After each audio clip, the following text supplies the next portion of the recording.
अंबाला में लगातार हो रही बारिश का असर अब सब्जियों के रेट पर भी दिखने लगा है। खास करके उन सब्जियों के रेट बढ़े हैं जो हिमाचल से आती हैं, लेकिन रास्ते बंद होने के चलते भरपूर मात्रा में वो सब्जियां नहीं आ रही और इसलिए उनके रेट बढ़ गए। हालांकि बाकी सब्जियों के रेट में कोई खास असर नहीं दिखा।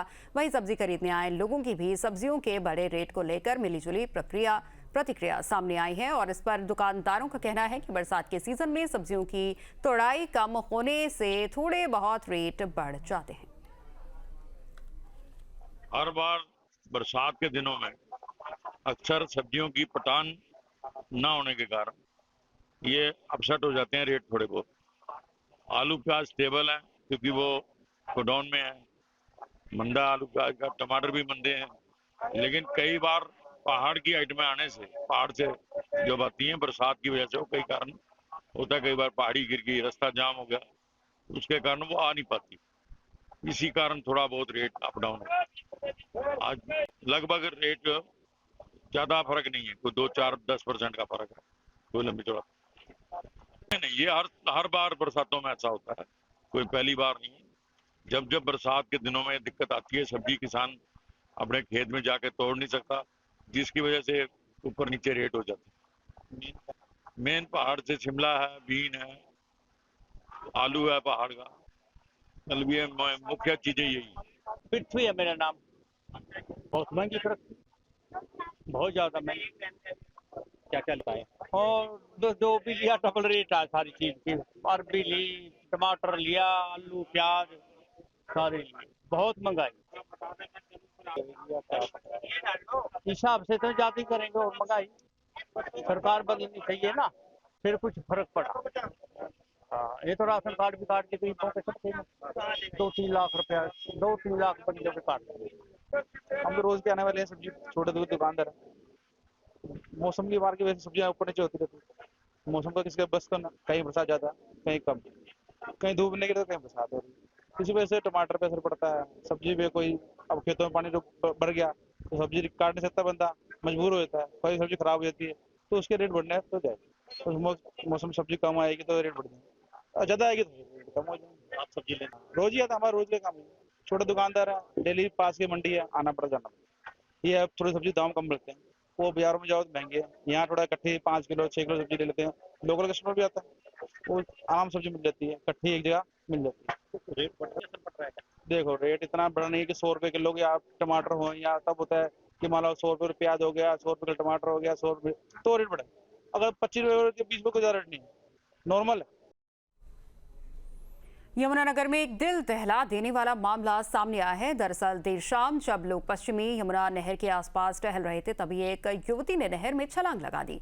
युवती को नहर में कूदते हुए देखकर उसके पीछे 2 लड़की और नहर में कूद गए। पानी का बहाव इतना तेज था कि लड़का तो जैसे तैसे किनारे पर पहुंचा, लेकिन दूसरा लड़का और लड़की पानी के बहाव में बह के दूर चले गए। फिलहाल पुलिस गोताखोरों की मदद से दोनों को ढूंढने की कोशिश कर रही है। द्वारा संतनगर के हैं जी, लड़का लड़की दोनों ही। लड़की की जो मानसिक स्थिति थोड़ी, इलाज इनका काफ़ी टाइम से चल रहा था जी, तो वो लड़की ने जमुना में छलांग मारी। उसके साथ ही पारस नाम के लड़के ने छलांग मारी उसको बचाने के लिए। उसके साथ ही तीसरे पंकज नाम के लड़के ने छलांग मारी इनको बचाने के लिए।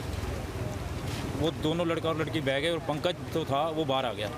गोताखोरों की मदद ली जा रही है तो? हाँ जी, ली जा रही है। जो गोताखोरों का कहना है कि आप बॉडी यहाँ मिलती है तो ठीक है, नहीं तो इंद्री सुबह 4 बजे आप पहुँच जाइए। 48 से 72 घंटे लगेंगे बॉडी को निकालने में। बहुत ज़्यादा दिक्कत आ रही है, पानी में दिख कुछ नहीं रहा है। एक रात का समय, दूसरा पानी पहाड़ों से आता हुआ मटमैला पानी है जी।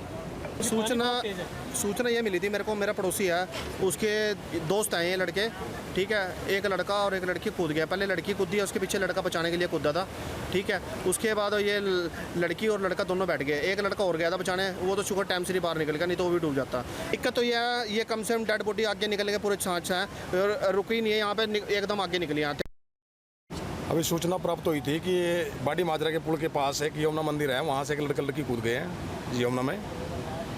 और यहाँ तलाश के लिए काफ़ी लोग इकट्ठे हुए थे हमीदा हेड पे। सर गोताखोरों की मदद भी कुछ पता चल पाया अभी तक? गोताखोर मौका भी पहुँच गए थे, गोताखोर ने ही हमें बताया था और वो तलाश के लिए यहाँ भी पहुँचे हैं, लेकिन यमुना जी में पानी ज़्यादा होने के कारण अभी कुछ पता नहीं चले। चैती गुरुद्वारा संतनगर के हैं जी, लड़का लड़की दोनों ही। लड़की की जो मानसिक स्थिति थोड़ी, इलाज इनका काफ़ी टाइम से चल रहा था जी, तो वो लड़की ने जमुना में छलांग मारी, उसके साथ ही पारस नाम के लड़के ने छलांग मारी उसको बचाने के लिए, उसके साथ ही तीसरे पंकज नाम के लड़के ने छलांग मारी इनको बचाने के लिए। वो दोनों लड़का और लड़की बह गए और पंकज जो था वो बाहर आ गया। गोताखोरों की मदद ली जा रही है तो हाँ जी, ली जा रही है। जो गोताखोरों का कहना है कि आप बोटी यहाँ मिलती है तो ठीक है, नहीं तो इंद्री सुबह 4 बजे आप पहुँच जाइए, 48 से 72 घंटे लगेंगे बोटी को निकालने में। बहुत ज़्यादा दिक्कत आ रही है, पानी में दिख कुछ नहीं रहा है। एक रात का समय, दूसरा पानी पहाड़ों से आता हुआ मटमैला पानी है जी। सूचना ये मिली थी मेरे को, मेरा पड़ोसी है, उसके दोस्त आए हैं लड़के, ठीक है। एक लड़का और एक लड़की कूद गया। पहले लड़की कूदी है, उसके पीछे लड़का बचाने के लिए कूदा था, ठीक है। उसके बाद ये लड़की और लड़का दोनों बैठ गए। एक लड़का और गया था बचाने, वो तो शुक्र टाइम से ही बाहर निकल गया, नहीं तो वो भी डूब जाता। दिक्कत तो यह है, ये कम से कम डेड बॉडी आगे निकल के पूरे छाछ है और रुकी नहीं है यहाँ। अभी सूचना प्राप्त हुई थी कि बाड़ी माजरा के पुल के पास एक यमुना मंदिर है, वहाँ से एक लड़का लड़की कूद गए हैं जी यमुना में। और यहाँ तलाश के लिए काफ़ी लोग इकट्ठे हुए थे हमीदा हेड पे। सर गोताखोरों की मदद भी कुछ पता चल पाया अभी तक? गोताखोर मौका भी पहुँच गए थे, गोताखोर ने ही हमें बताया था और वो तलाश के लिए यहाँ भी पहुँचे हैं, लेकिन यमुना जी में पानी ज़्यादा होने के कारण अभी कुछ पता नहीं चला।